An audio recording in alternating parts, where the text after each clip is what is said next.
السلام علیکم ورحمۃ اللہ وبرکاتہ۔ نیت کرنے کے بعد قربانی کا جانور تبدیل کرنے کا حکم۔ تو اس کا جواب ہے، قربانی کا جانور متعین کرنے کے بعد اسے تبدیل کرنا مناسب نہیں۔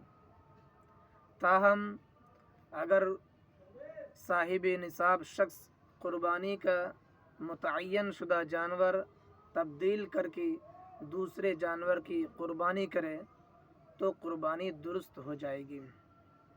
البتہ اگر جانور تبدیل کرنے کے لیے پہلے جانور بیچ دے تو دوسرا جانور پہلے سے کم قیمت والا نہ ہو، اور اگر دوسرا جانور اس سے کم قیمت والا ہو تو بقیہ اضافی رقم بھی صدقہ کر دے۔